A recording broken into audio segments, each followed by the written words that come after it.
નમસ્કાર મિત્રો, આજે આપણે વાત કરવાના છીએ દરબાર અને સવાજી ગોહિલની વાત.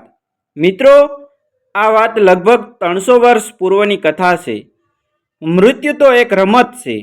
તે ટાણે પાલિતાણીની ગારિયાધારવાળી ગાદી પર કાંધાજી કુંવર સવાજી ગોહિલનું રાજ તપતું હતું. 18 વર્ષની અવસ્થા હશે. ચહેરા પર સો સૂરજનું તેજ ઝળહળતું હતું. વાહ ભાઈ વાહ! ખુમારી જબરી, ખમકારોય ગજબનો. એક ખોખારો પડે ત્યાં સાવજ ભાગે એવો રૂવાબ. તેમના શરીર ફરતે લાલ લોહીની રતાશ વળી ગઈ હતી. કુંવર કંઈ જોવા તેવા નથી. એમને રમવું છે પણ મોત સાથે. એમને મોતનો ડર નથી, સાવ મોત. આવ મોત આવ, હાલ્યો આવ મોત. મોતથી ડરે બીજા. કુંવર તો જુવાન મર્દ, બધાથી સાવ નોખા અને અલગ. એ સમયે ધીંગાણા થતા, તલવારોના સાબકા બોલતા, શૌર્યના રંગે રંગાવા ભડવીરો દોટ મૂકતા, મોતને બથોડા ભરવા શૂરવીરો ખડા થઈ જતા. એક દિવસની વાત છે. ડાયરો જામ્યો છે. અલક મલકની વાતો થાય છે. દેશ દેશાવરના વેપારની વાતો મંડાણી છે. એ વખતે દરબારમાં સૌથી વૃદ્ધ મામાને દમ સડ્યો. ખરેખરી ઉધરેસ ચડી હતી. શ્વાસ લેવામાં કષ્ટ પડ્યું. ત્યાં એક વાત બની. ખાંસી તો ખરેખરી સડી. ખાંસી ખાતા ખાતા મામાના મોઢામાંથી લાળ પડી ગઈ. એ જોઈને સવાજીએ મોં મલકાવી દીધું. સવાજીએ કહ્યું, અરે મામા, આ ગડપણમાં માણસને જીવવું શું કામ ગમતું હશે? મામાએ સવાજી સામે જોયું. સવાજી વળી મલકાયા. મામા ચૂપ હતા. સવાજીએ વાત વધારી. આ દમ સડે, ખાંસીથી શરીર બેવડ વળી જાય, નાકમાં ગળતર થાય, અરે રે, મોઢેથી લાળું નીકળે, એવું જીવન જીવવામાં શું મજા આવે? મામાએ કહ્યું, ભાઈ શું કરવું? મોત આવે ત્યારે છુટકારો થાય ને. મોત ક્યાં રેઢું પડ્યું છે હે? આવું કાં બોલો? સવાજીએ વળી વાતને વેગ આપી દીધો. મોતનો તો જ્યારે બોલાવીએ ત્યારે આવે. ઈશ્વર ક્યાં આડો હાથ દેવા આવે છે? એ શું કામ રોકે? ભાઈ વાતો તો ઘણી થાય, પ્રાણ કાઢી દેવા સાવ સહેલી વાત નથી. મામા સાસુ કરી બતાવો? સવાજીએ કહ્યું, ભાઈ ઈશ્વરની દેણ છે. જીવ કાઢવો રમત નથી. આપણે અમથી વાતો કરીએ છીએ. મામા સાસુ કરી બતાવો? સવજીએ કહ્યું, લ્યો ત્યારે આ લીધી પ્રતિજ્ઞા. 30 વર્ષની ઉંમરે મારે દેહ પાડી દેવો. દરબાર તો થીજી ગયો. ચહેરા કાળા પડી ગયા. અરે રે, સવજી શું બોલી ગયા? આવી કઠોર પ્રતિજ્ઞા? ઘોર પ્રતિજ્ઞા? મૃત્યુની પ્રતિજ્ઞા? આ રમત વાત છે?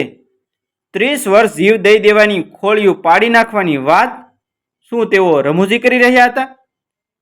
સુવાણ કરી રહ્યા હતા? સવાલો તંગી ગયા મનમાં. સૌ કોઈ જાણતા હતા કે સવાજીની પ્રતિજ્ઞા એટલે લોઢામાં લીટી. બોલ્યા બીજું બોલે નહીં. મામાને તો મરવા જેવું બની ગયું. ઘણાના ચહેરા પર કાળી મેસ પથરાઈ ગઈ હતી. ગણગણાટ ફેલાઈ ગયો હતો. ઓહો! એકબીજાના ચહેરા સામે જોઈને દરબારીઓ વિચારમાં ગરકાવ બની ગયા હતા. અરે રે, સવાજી શું બોલી ગયા? એ સમયે સવાજીના એક બહેન સાસરે હતા. બહેનને સાસરિયામાં જાણ થઈ. બહેને ગારિયાધારની વાટ પકડી. આવ્યા ગારિયાધાર. બહેને ભાઈ પાસે કાપડાની માંગણી કરી. ભાઈ કહે, બોલો બહેન, જે માગશો તે આપીશ. બહેન કહે, હું માંગુ છું કે તું 5 વર્ષ સુધી દેહ રાખ. અને સવાજી કહે, અરે બહેન મૂર્ખ, 5 વર્ષ વધારે જીવવું તો તારી પાસેથી ઉલટું કાપડું લીધું કહેવાય બહેન. માટે જા, મારા 30 વર્ષમાંથી 5 વર્ષ તને કાપડાના કરું છું. એટલે હું 30ના બદલે હવે હું 25 વર્ષ માટે મારો દેહ પાડી દઈશ. બહેન રડી પડી. ધ્રુજકે પોક મૂકી. આંસુડા જાય હાલ્યા. ચહેરો પડી ગયો. ભાઈનું બોલ્યું કોઈથી ફરે નહીં. બેન પોતે ભાઈને બરાબર ઓળખતી હતી. મોતની વાટ જોવામાં સમય વહેતો ગયો. રાત પછી દિવસ, દિવસ પછી રાત. માથેથી ચોમાસા વહી ગયા. ઉનાળાના તડકા અને શિયાળાની ટાઢી લહેરીઓ વહી ગઈ. સવજીના વર્ષ વીતતા ગયા. પણ ધીંગાણાનું કોઈ ટાણું જ ઢોકળું આવે નહીં. તલવાર ઉઠાવવાનો વખત હમણાં આવે એમ વાટ જોવાતી ગઈ. ઘણા ઠેકાણે જઈને સવાજી મસ્તી કરી આવે. ધીંગા મસ્તીમાં કોઈ એની સામે લડવા જાય નહીં.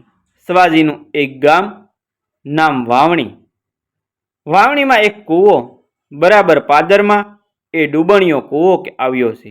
તેની ઉપર એક વેત પહોળું પાટિયું મુકાવીને તેમણે તેની ઉપરથી ઘોડો ચલાવ્યો.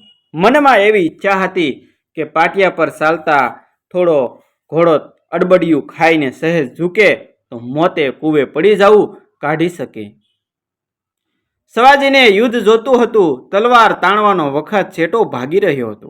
તેમને એમ થતું કે આપઘાત કરીને આખું ટેકાવી દેવું, એના કરતાં આવી રમતમાં જીવ ચાલ્યો જાય તો વધારે સારું કહેવાય. નવાઈની વાત તો એ થઈ કે ઘોડો પાટિયા પરથી ચાલીને કાંઠે પહોંચી ગયો.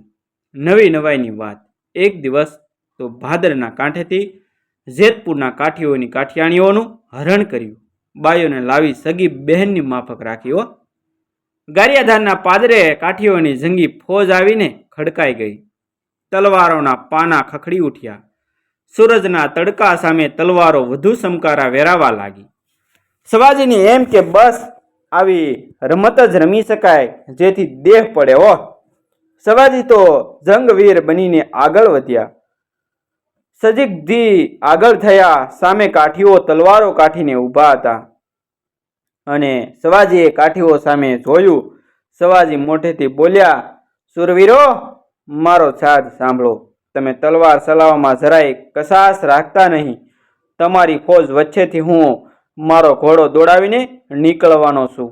તમારી બાયોને મેં મન, વસન અને કર્મથી મા બહેન ગણી છે કે નહીં, હું તેનો પુરાવો આપવા ઈચ્છું છું. આમ કહી સવાજીએ ઘોડો દોડાવ્યો. ફોજની સોંસરવો ઘોડો ઘસી ગયો. સામે તલવારો ઉછળી, પરંતુ સત્યવાદી કોરે કોરો સામે કાંઠે પહોંચી ગયો. કાઠીઓની તલવારો તો સામે અથડાઈને ખણખણી ઉઠી. સામા છેડે પહોંચીને સવાજીએ ફરીથી કહ્યું કે સુરવીરો, આખા જગતની બાયોને મન, વસન, કાયાથી મા બહેનો ગણી છે કે નહીં, તેની સાક્ષી હવે તમે જોઈ લેજો હો. સામે ઉભેલા કાઠીઓ થીજી ગયા. એકબીજાના ચહેરા સામે જોઈ રહ્યા. સવાજીના ચહેરા પર જરાય ચિંતા નહોતી. તેમના હોઠ તો મલકાઈ રહ્યા હતા કે ચહેરો શાંત હતો. અરે વાહ, આ સવાજી તો ભાઈ ખરા બહાદુર હો. તલવારનો ઘસકારો થયો નહીં. એક હરોળ વચ્ચેથી સોંસરવો નીકળી ગયો બાપ. તલવારના ઘસકારાની વાત તો દૂર, હવા સરખી લાગી નહીં. આ ખેલ તો ખરાખરીનો, આવી બહાદુરી તો કોઈએ જોઈ જ ન હતી. કાઠીઓની તલવારો અથડાય. ખણીંગ ખણીંગ એવો અવાજ થયો.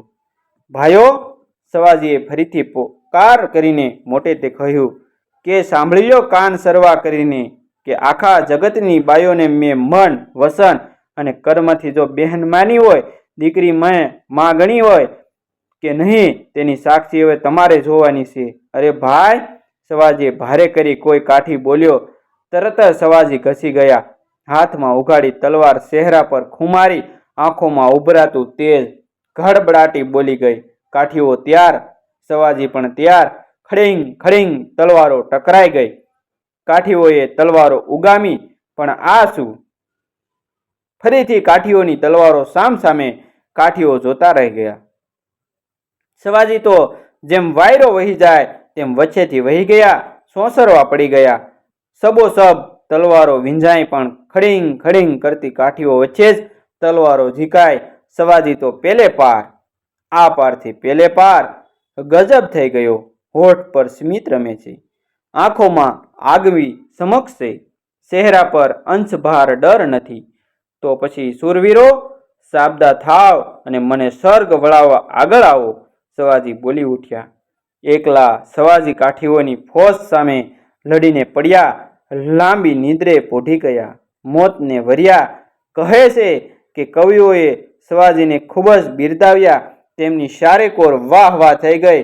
અને મિત્રો, તમને જો વિડીયો ગમ્યો હોય તો એક કોમેન્ટ જરૂર કરજો. અને વિડીયો પસંદ આવ્યો હોય તો વિડીયોને લાઇક અને તમારા અન્ય સગા સંબંધી મિત્રો સાથે આ વિડીયોને શેર કરજો, જેથી કરી તમારા મિત્રોને પણ આવા વિડીયો મળી રહે અને આવા જ નવા જીવન ઉપયોગી, જીવનમાં કંઈક નવું કરવાની પ્રેરણા મળે, શીખવા મળે તેવા વિડીયો જોવા માટે અમારી ચેનલ સાથે બન્યા રહેજો.